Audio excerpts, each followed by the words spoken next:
Alrighty, guess who forgot to change the hotkeys so that the hotkey for bringing the flaps up didn't stop the stream or the recording. So we're back here. I'm going to do the takeoff one more time for you guys so I can actually get some good footage of it. 166 will be set up here. Everything else should be set. I just forgot to head up there. Alright, there we go. Everything else should be set for takeoff.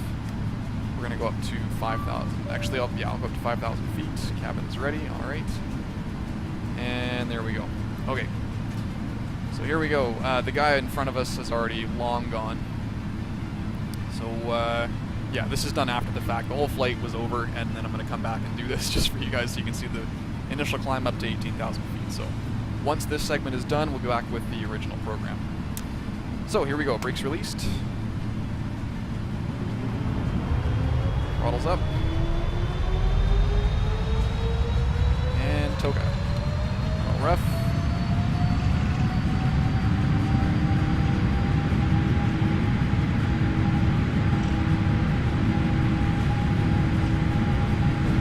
Throttle hold.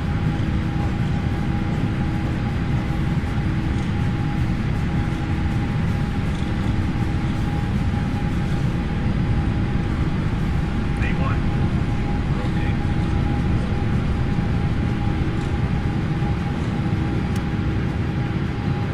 You're up. LNAV.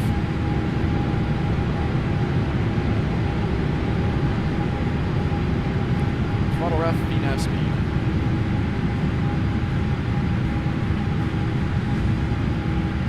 1,000 feet, autopilot's in command. And, there we go. Autopilot's in command. The acceleration altitude. We're going to go up to, we're going to pretend we got a clearance from center here. Up to our cruise altitude of 360. Direct to Kedzie, of course. Flaps 1. Actually, maybe just give that a second. There's the acceleration. Alright, flaps 1.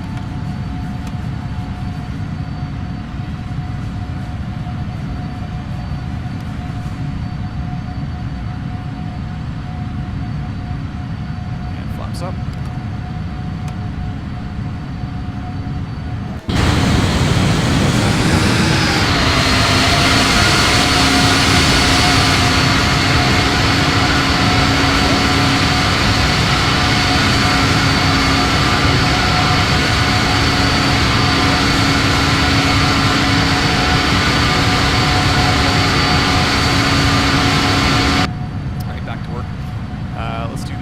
Takeoff checks,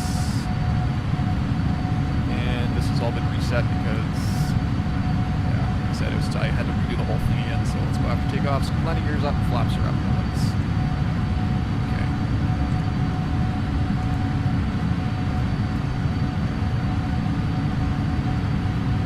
So now we're just climbing away.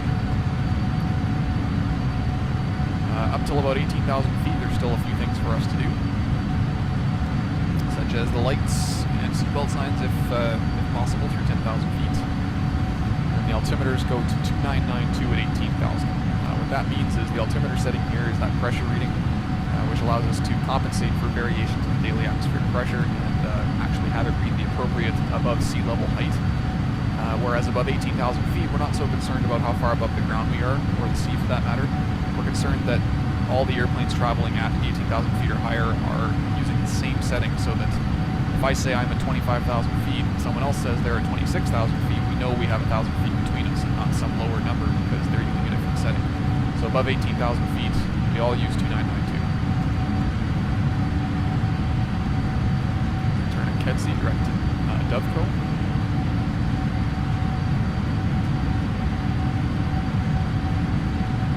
And above 10,000 feet, you'll also see the speed snap up to probably 300 plus knots.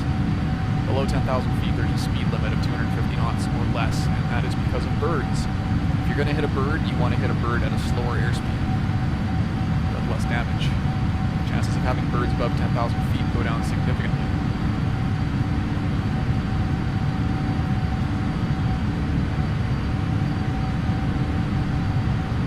10,000 feet, there goes the speed up to 360. Lights are off. Cabin pressure, let's just make sure that checks. And Yeah, so we got 3 point. The diff is rising. The differential pressure between the cabin and the outside is rising, meaning the aircraft is pressurizing. The cabin altitude is appropriate, and the rate of climb is 400 feet, so that looks good. So lights are off, cabin pressure checks, belt signs. I think we'll hang on to the belts for a little bit. These puffy clouds look like there might be a few bumps in the climb.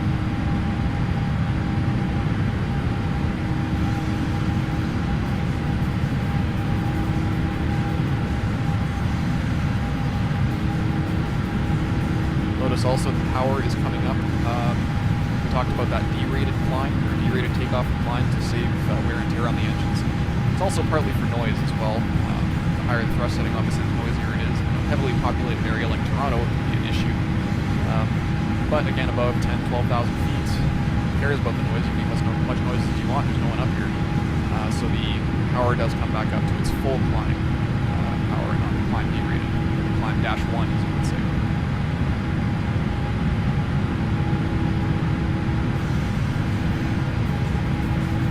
Gotta love this airplane. 13,000 feet, still climbing at 2,700 feet a minute.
If I don't switch it, you'll see this number turns yellow. It's kind of a reminder like, hey, make sure that you remember to switch that. So I'll let you see that. Again, a function of the 777. This airplane sometimes seems smarter than we are.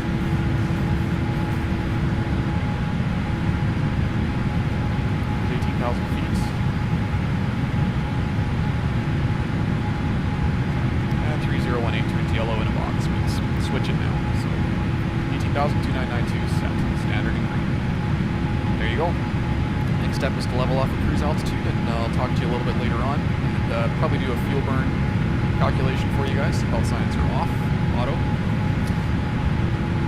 I'll do a fuel burn calculation to show you how we do that along the route. We do it at every waypoint, but I'll only do it once because it's all the same after that, and then we'll see you for the descent into Vancouver.